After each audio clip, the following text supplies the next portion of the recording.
विदिताखिलशास्त्रसुधा जलधे महितोपनिषत् कथितार्थनिधे हृदये कलये विमलं चरणं भवशङ्कर देशिकमे शरणम्। करुणावरुणालय पालय मां भवसागर दुःखविदून हृदं रचयाखिल दर्शन तत्त्वविदं भवशङ्कर देशिकमे शरणम्। ஓம்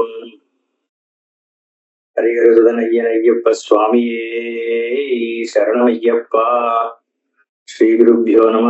ஹரி ஓம். சதாசிவசமாரம்பாம் சங்கராச்சாரிய மத்தியமாம் அஸ்மதாச்சாரிய பர்யந்தாம் வந்தே குரு பரம்பராம். ஸ்ருதிஸ்மிருதிபுராணானாம் ஆலயம் கருணாலயம் நமாமி பகவத்பாத சங்கரம் லோகசங்கரம். ஈஸ்வரோ குருராத்மேதி மூர்த்தி வேத விபாகினே व्योमवते व्याप्त देहाय दक्षिणामूर्तये नमः. ओम नमस्ते सर्वशक्ताय नित्याय परमात्मने पुरुषाय आदिबीजाय परेशाय नमो नमः. तस्मै नमो निर्मलाय ब्रह्मणे अनन्तमूर्तये नमो गिरां विदूराय परमाश्चर्यकर्मणे पूरिकारुण्ययुक्ताय नित्याय परमात्मने क्षेत्रज्ञाय नमस्तुभ्यं सर्वाधाराय साक्षिणे नमो नमस्ते. अखिल बालकाय समस्त लोकाद्भुत कारणाय नैष्कर्म्य भावाय समस्त साक्षी भूताय भूतावलिनायकाय आनंदरूपिणं शांतं घोर संसार तारकं सृष्टि स्थित्यंत रूपं तं शास्तारं प्रणमाम्यहम्. தர்மசாஸ்தாவானவர் கணங்கள் எல்லாத்திற்கும் பதியாக ஞானிகள் முனிவர்கள் எல்லாருக்கும் உபாத்திய ஆராத்திய ஞான வப்புசாக பொன்னம்பலமேட்டுல அருள் பாலிக்கிறார். கணங்கள்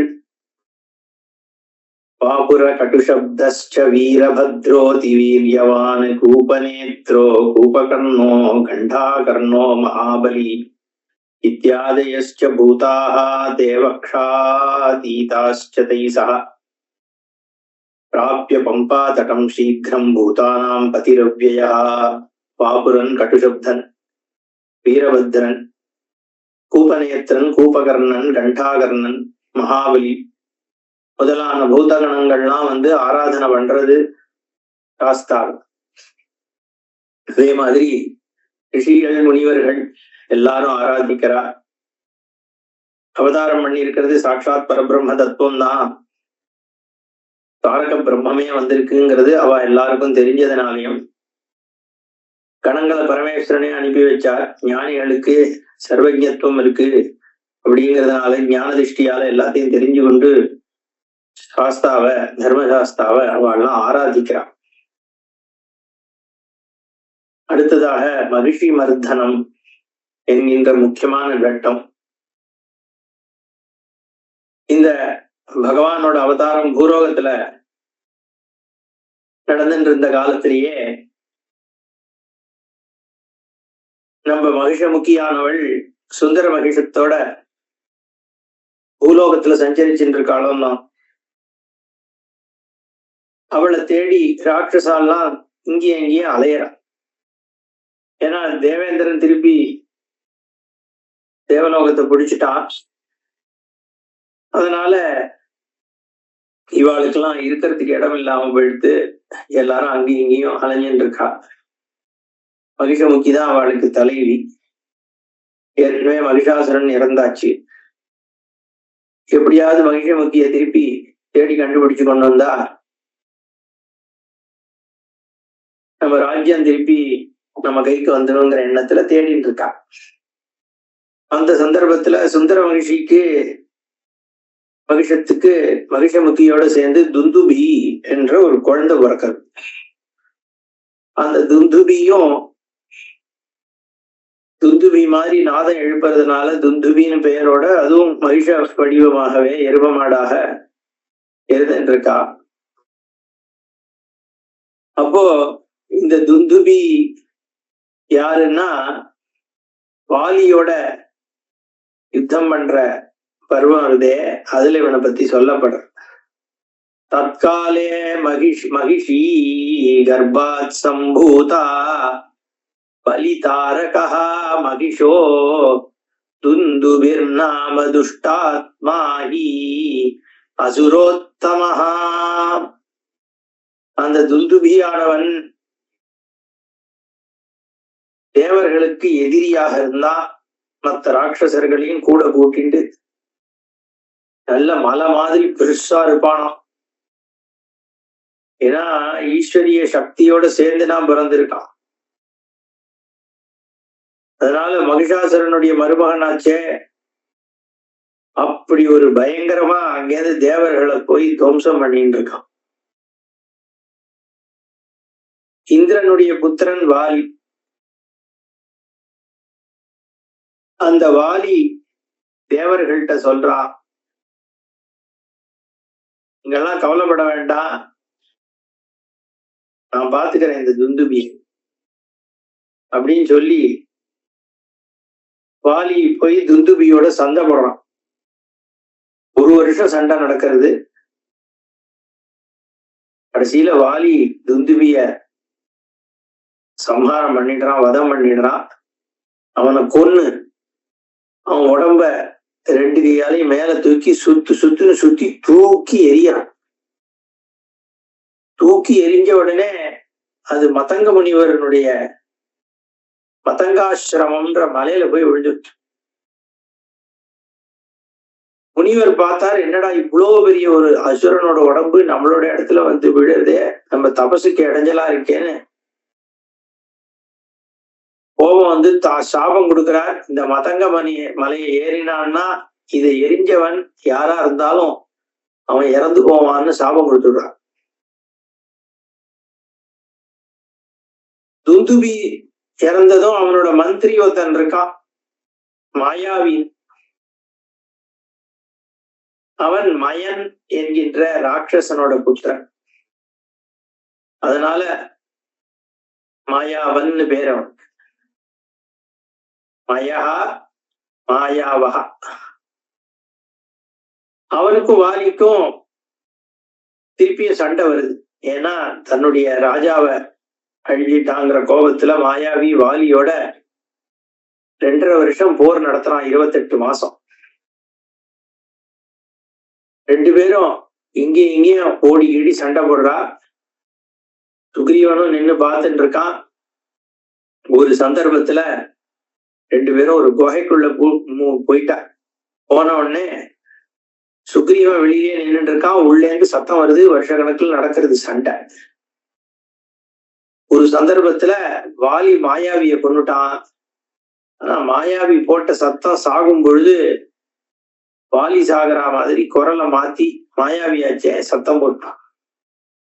ஆஹா, வாலி செத்து விட்டான், மாயாவி வாலிய கொன்னுட்டான்ட்டு பயந்து போய் சுக்ரீவன் என்ன பண்றான், பெரிய ஒரு கல்லை வச்சு குகையை மூடிடுறான். மூடிட்டு போயிட்டான். வாலி ரொம்ப வெளியில வர்றதுக்கு கஷ்டப்பட்டு ஒரு வழியா பேத்தின் வழியில வந்த உடனே சுக்ரீவன் தான் இதை பண்ணிட்டான் அப்படின்னு சொல்லி அவன் மேல கோபப்பட்டு சுக்ரீவனுக்கும் இவனுக்கும் அதுக்கப்புறம் தான் பகை உண்டாகி அதுக்கப்புறம் ராமபிரான் வாலிவதம் பண்றார்.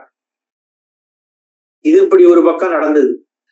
இதெல்லாம் இந்த மணிகண்டனுடைய அவதாரத்து சமயத்துல அந்த ஒரு 12 வருஷம் இருந்தாரோன்னு அந்த சமயத்துல இதெல்லாம் நடக்கிறது. திருப்பியும் அசுரர்களுக்கு வேற கதி இல்லை. வாலியால துந்துபியும் போயாச்சு, அவனுடைய மந்திரியும் போயிட்டான்ன உடனே திருப்பியும் மகிழ்ச்சிக்கிட்டே வரா. உன் புத்திரம் போயிட்டான். இந்த தேவர்களுடைய அட்டகாசம் ரொம்ப ஜாஸ்தியா இருக்கு. இந்த சுந்தர மகிஷம்னு உன்னுடைய வீட்டுக்காரர் ஒருத்தர் இருக்காரு, அதுவே அந்த தேவர்கள் பண்ண சதிதான். அது தெரியாம நீ அவர் கூட சுத்தின்னு இருக்க.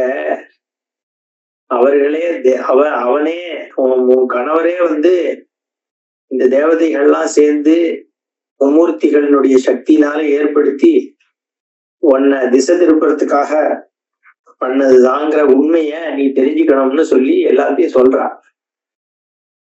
உடனே என்னடா அது, நம்ம பாட்டு பைத்தியம் மாதிரி இப்படி இருந்துட்டோமே அப்படின்னு அவளே யோசிக்கிறா.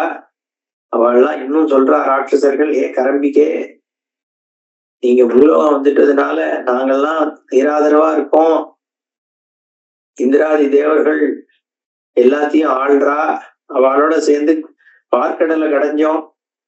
அதுல கூட வேலையை மட்டும் வாங்கிட்டு ஒரு சொட்டு அமிர்தம் கூட இல்லாம ஏமாத்தி அனுப்பிச்சு விட்டார் மகாவிஷ்ணு எங்களை.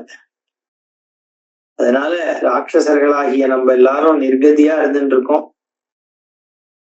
பாதாளத்துல இப்படி புலம்பின் இருக்கோம். தேவர்கள்லாம் ஆனந்தமா இருக்கா. இப்படி இருக்கிறதுக்குதான் நீ ராணியா இருக்கியா அப்படி இப்படின்னு ஒரே சத்தம் போடுற அவள்லாம். அதான் மகிஷமுக்கிக்கு எல்லா விஷயமும் புரியறது. ஓஹோ, இந்த சுந்தர மகிஷன் இந்த வேலைக்காகதான் வந்துதான் புரிஞ்சு எல்லாத்தையும் உதறினான். திருப்பி படைகள் எல்லாம் ஒண்ணு திரட்டினான். வா போகலாம், இந்திரனை ஜெயிப்போன்னு கிளம்பிட்டான். இந்த சுந்தர மகிழமும் தன்னுடைய வேலை முடிஞ்சதுன்னு சொல்லிட்டு திரும்பி தன்னுடைய மூலசக்தியான மும்மூர்த்திகள்கிட்டயே போய் சரணடைஞ்சிடுது. உடனே இந்த மகிஷமுகி இந்திரலோகத்தை அடைஞ்சு, இந்திரா இப்படி வஞ்சனை பண்ணி உன் இந்திரலோகாதி அக்னி லோகம் வருணலோகம் எல்லாத்தையும் பிடிச்சு வச்சுட்ட, இனிமே என்ன ஒண்ணும் பண்ண முடியாது. என்னை பார்த்து பயந்து ஓடின ஆட்கள் தானே நீ. இப்போ போன தடவையோட இன்னும் அதிகமான கோபத்தோடும் பலத்தோடும் நான் வந்திருக்கேன். வா, இப்ப வா என்கிட்ட சண்டைக்குன்னு சத்தம் போடுறான். உடனே இப்போ இந்திரன் முதலான தேவர்கள் பிரகஸ்பதி பக்கத்துல இல்ல, வந்துட்டா திருப்பி சண்டைக்கு. அம்பு விடுறா, இவனும் விடுறா, அவனும் வஜ்ராயத்தை விடுறான், எல்லாம் விடுறான். ஆனா மகிஷமுக்கிய ஒன்னும் பண்ண முடியல.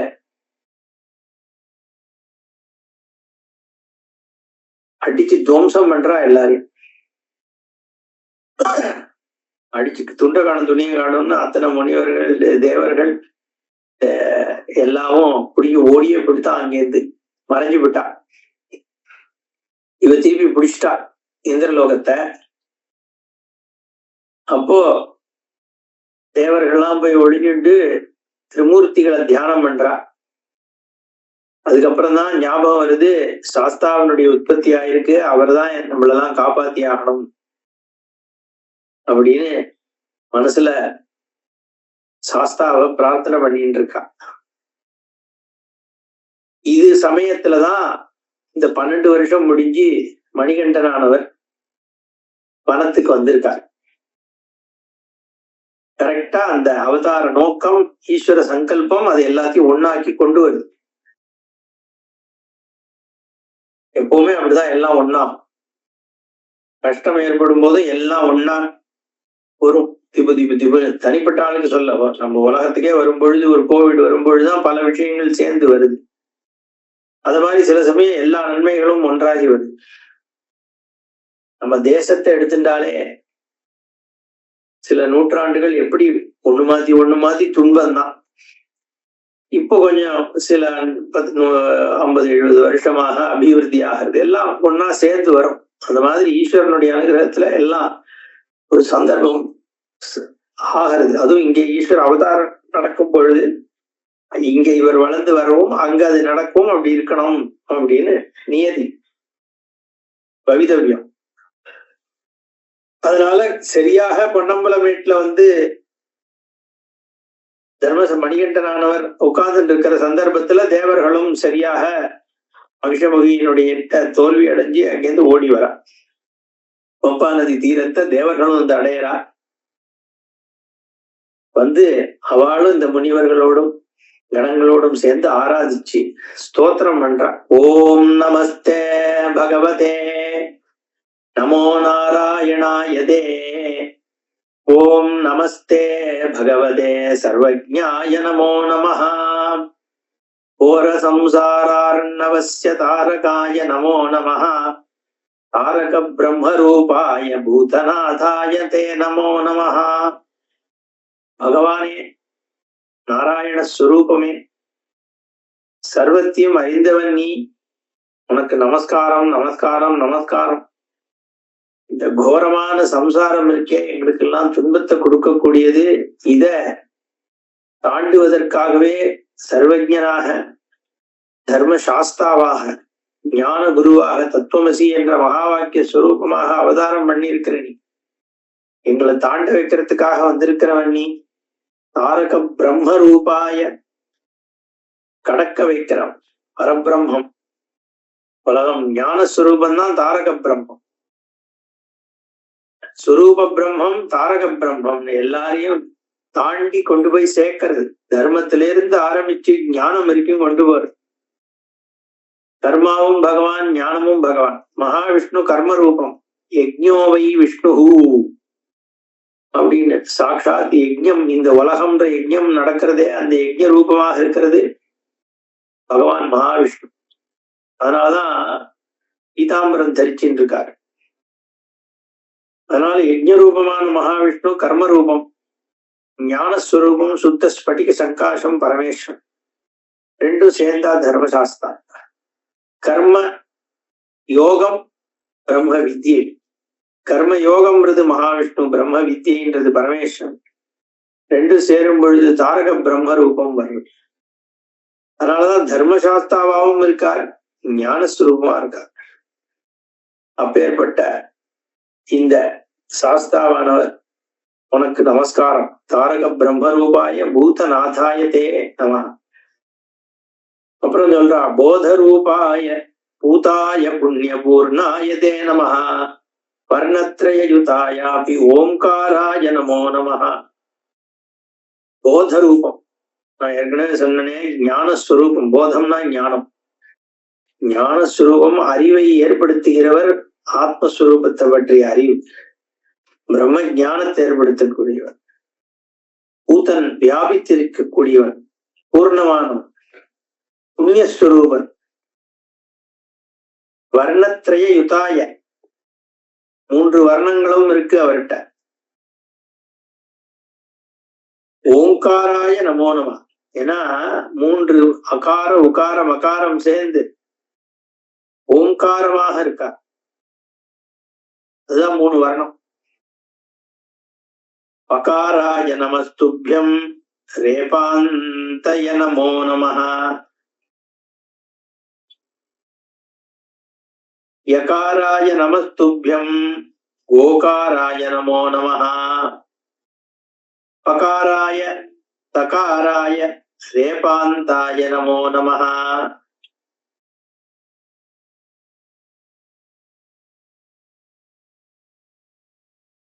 நகாராய நமஸ்துப்யம் மகாராய நமோ நமஹ.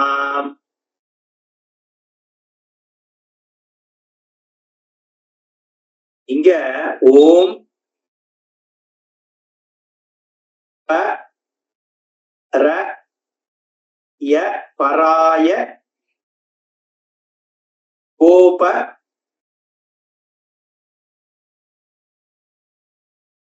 கோபர நம. பராய கோபாய, அதுதான் பராய கோபன் ஒரு பேர் இல்லையா சாஸ்தா.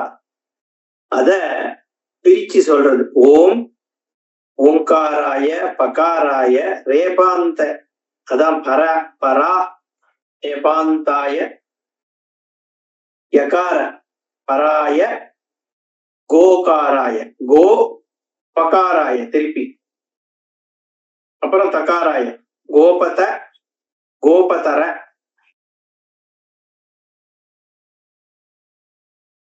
பராய கோபத் கோப்திரே அப்படின்னு சொல்றோம்ல, அதுதான்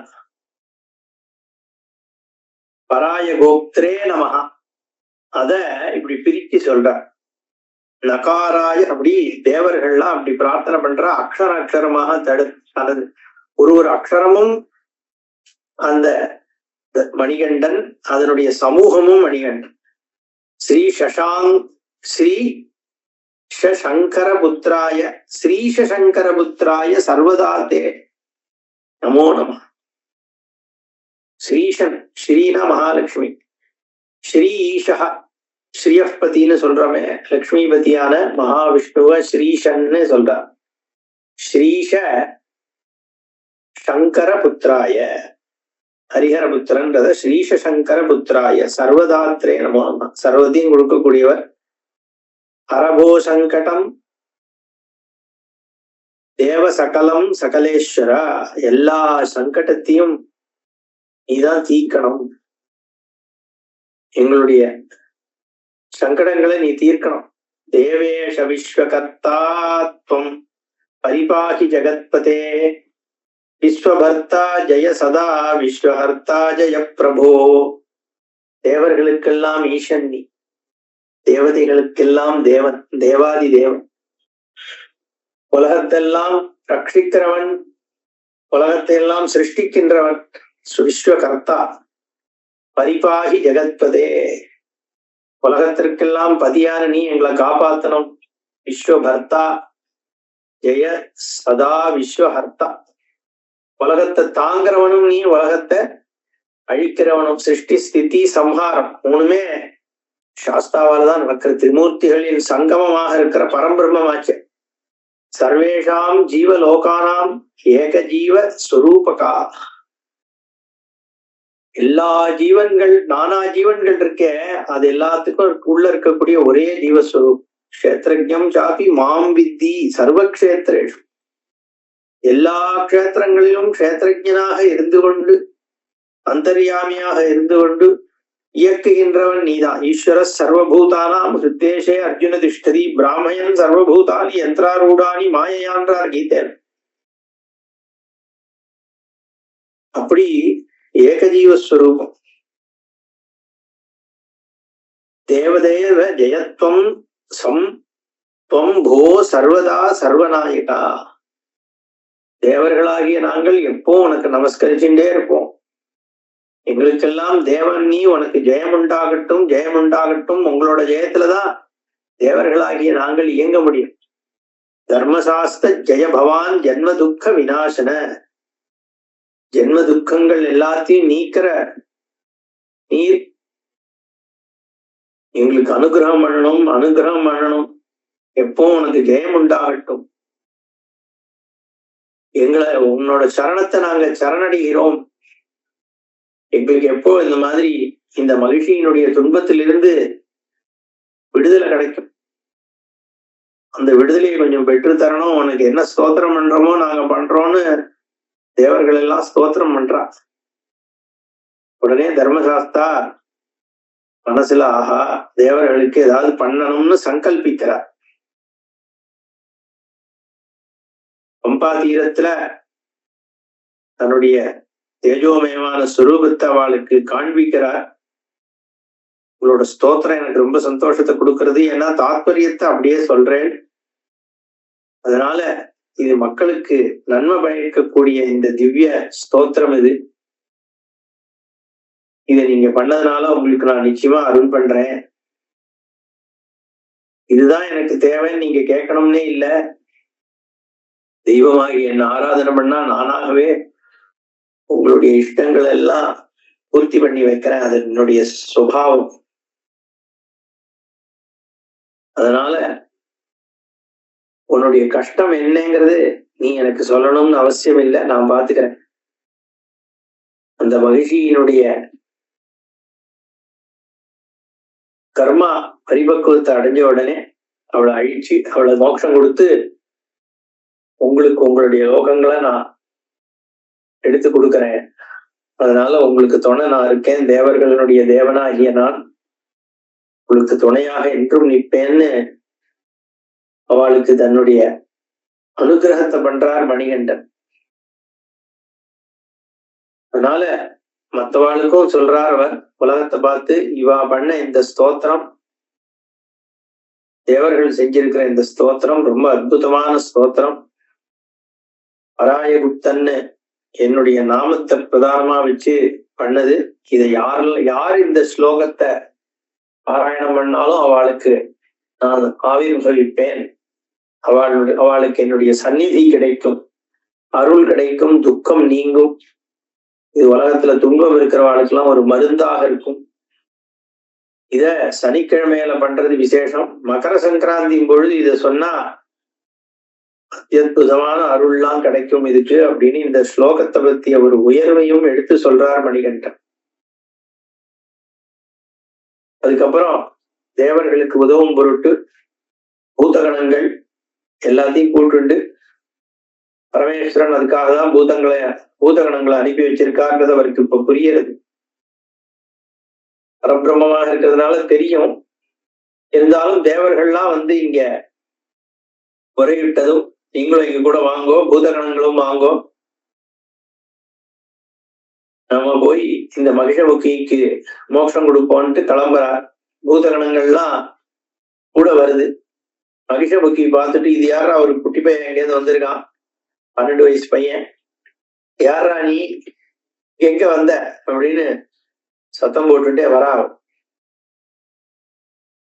பெரிய ராட்சசி, மகாகோரம், பெரிய இந்திரனுடைய சபையில உட்கார்ந்துட்டு இருக்கா. கையில பெரிய கதைய தூக்கிண்டு, கண்ணங்கரேன்னு தலையில 2 பெரிய கொம்பு, உடம்பு முழுக்க ஆபரணங்கள் போட்டு இருக்கா.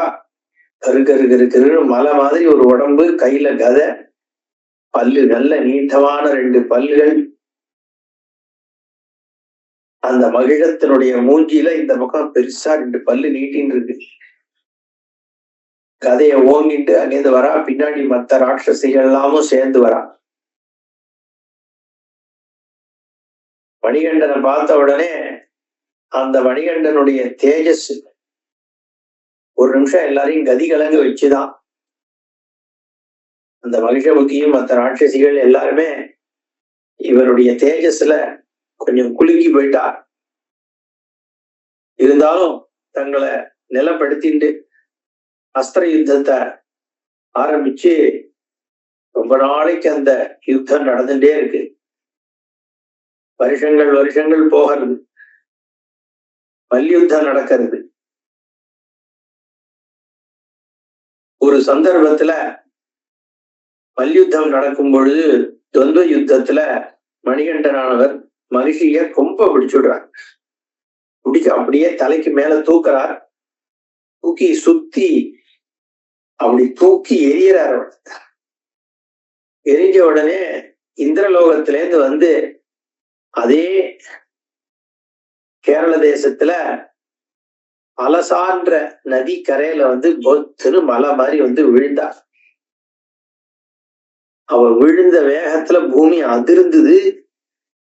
14 லோகங்கள்லயும் அந்த அதிர்வு கேட்டுதான். அப்படி ஒரு ராட்சசிய இவர் ஒத்தரா கையால புட்டிச்சு தூக்கி அட்டிச்சார். நில குலைஞ்சு போய் பூமியில போய் விழுந்துட்டார். உடனே திருப்பி அங்கேருந்து குதிச்சு அவரும் வரார். வந்து நேர அந்த மகிஷி காலால மிதிச்சு தாண்டவம் ஆடுறார். மற்ற ராட்சசர்கள் அசுர கணங்கள் எல்லாம் பயந்து அங்கிருந்து ஓடிட்டு இந்த மணிகண்டனுடைய உக்கிர தாண்டவத்தை பார்த்து ஓட ஓட பின்னாடியே பூதகணங்கள்லாம் போய் அந்த அசுரர்கள்லாம் பிடிச்சு ஒண்ணு கொல்லுது. இதுக்கு நடுவுல பூதநாதனானவர் உக்கிரமான ஒரு கோபத்தோடு ரூபத்தோடு மகா கோபத்தோடு சம்ஹார தாண்டவம் இந்த மகிஷமுகிக்கு மேல கண்ணங்கரேன்னு கீழ் அவள் விழுந்து கடக்கா ஒரு ஸ்திரீயாக செக்கச்சவேன்னு அதுக்கு மேல இந்த மணிகண்டன் மகா தாண்டவத்தை ஆடுறா. அந்த பூமி அதை தாங்க முடியல. ஆதிசேஷனே நில குலைஞ்சு போறாராம். அதுக்கப்புறம் நாரதர் அங்கேருந்து வந்து வீணை மீட்டி தும்புரு எல்லாரும் வந்து சாமகானம் பாடி சாந்தப்படுத்துறா பகவான்.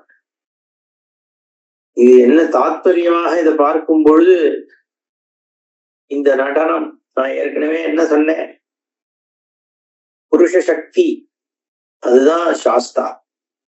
விராட் புருஷனுடைய ஊர்துவரேதசாக இடா பிங்களான்ற அந்த 2 நாடி சமூகத்தோடு மகாவிஷ்ணு பரமேஸ்வரனாக அது சேர்ற இடத்துல சாஸ்தாவானவர் மணியாக தேஜோ ரூபமாக பிரகாசிக்கிறார்னு சொன்னோம். ஊர்துவமாக அந்த குண்டலினி சக்கரம் சக்கரமாக மேல் எழுந்து போகும் பொழுது அது ரஜஸ் சத்துவ தன்மையோடு எழுதுகிறது. தாமசத்தன்மை நம்மளை கீழே இழுக்கக்கூடிய தன்மையை கீழே மூலாதாரத்திலேயே நசிக்கிண்டுதான் இந்த ஊர்துவரேதஸ் மேல எழுப்புறது. அந்த தமஸ்வரூபந்தான் கருப்பாக இருட்டாக அவித்தியாக சோம்பேறியான ஒரு தன்மையோடு இருக்கக்கூடிய மனிதமாக இங்க தாத்பரியம். அப்படி ஸ்திரீ தன்மை, ஸ்திரீ சாம்சாரிக தன்மை இருக்க, அது புருஷ ஸ்திரீ தன்மை இருக்க, அத விடுத்து விட்டு அதோகதியாக இருக்கக்கூடிய விஷயத்தை கீழே தள்ளிட்டு மேல் எழும்பி நர்த்தனம் ஆடுறது இந்த சக்தி. அதுதான் குண்டலினி சக்தி. அது விராட் புருஷனுடைய தன்மையும் அப்படி இருக்கிறதுனால அந்த ஊர்துவ ஸ்வரூபம் புருஷ சக்தி மணிகண்டன். அதனாலதான் அந்த புருஷாதான் போய் பார்க்கணும், அந்த கன்னிகைகள் போய் பார்க்க கூடாதுன்னா இருக்கு. ஏன்னா அந்த சக்தியினுடைய உருவகம் எப்படி காமாக்கியா முதலான இடங்கள்ல ஸ்ரீ சக்தி பரமேஸ்வரனுடைய ஸ்ரீ சக்தியினுடைய ஒரு விஷயம் இருக்கோ, அது மாதிரி இங்க புருஷ சக்தியினுடைய ஒரு உபாசனை. இந்த கார்னர்ல நார்த் ஈஸ்டர்ன் கார்னர்ல ஸ்ரீ சக்தி, சவுத் வெஸ்டர்ன் கார்னர் தேசத்துல புருஷ சக்தியினுடைய உபாசனையாக சாஸ்தாவனுடைய இந்த தாண்டவம். புத்திரஸ்ய நடனம் திருஷ்டுவா தோஷிதௌ ஹரிசங்கரௌ பபூதவதுஸ்ததா தேவௌ அவருஷு புஷ்ப சஞ்சயம். இந்த நடனம் இருக்கே, இந்த நடனம் பரம தாத்பரியமான ஒரு நடனம். ஆனந்த நடனமாடும் எம்பெருமான் இதை பார்த்து சந்தோஷப்படுறார். கண்ணனாக ஆனந்த நடனமாடிய மகாவிஷ்ணுவும் இதை பார்த்து சந்தோஷப்படுறார். ரெண்டு பேரும் நாட்டியம் ஆடுறோம். இங்க தங்களுடைய குழந்தை நாட்டியம் ஆடுறது தாண்டவம். இது தாண்டவம். புத்திரஸ்ய நடனம் திருஷ்டுவா, புத்திரனுடைய நடனத்தை பார்த்து தோஷிதௌ ஹரிசங்கரவ், மகாவிஷ்ணு பரமேஸ்வரன் ரெண்டு பேரும் ரொம்ப சந்தோஷத்தை அடைஞ்சார். பபூதவது தூ ததா தேவவ் அவருஷு புஷ்ப சஞ்சயம், தேவர்கள்லாம் புஷ்ப வருஷம் பண்ணாலாம். அதனால இப்பேற்பட்ட ஒரு நடனம் இங்க நடந்து முடிகிறது. மகிஷமுகி அவளுடைய சக்தி கொஞ்சம் கொஞ்சமாக குறைய, அவ அப்படியே கீழே சரிய, இங்க ஆனந்தமாக மணிகண்டன் ஒரு சொரூப தன்மையில நிலைச்சு நிற்கிறார். பகவானோட திருவடி தீட்சை கிடைச்சதுனால மகிஷமுகிக்கும் தத்துவபோதனை உண்டாகி தான் யாரு எப்படி உற்பத்தி ஆனோம் என்பதாக விஷயங்கள்லாம் ஞானம் வருது அவளுக்கு. ஒரு அற்புதமான ஒரு ஸ்துதி ஒண்ணுத்த பண்றா. பரம தாத்பரியத்தை சொல்லக்கூடிய அந்த ஸ்துதி அதை அடுத்த செஷன்ல பார்ப்போம். ஓம் பூர்ணமத பூர்ணமிதம் பூர்ணாத் பூர்ணமுதச்யதே பூர்ணஸ்ய பூர்ணமாதாய பூர்ணமேவாவசிஷ்யதே. ஓம் சாந்தி சாந்தி சாந்தி. ஹரி ஓம் ஸ்ரீ குருभ्यो நமः. ஹரி ஓம்.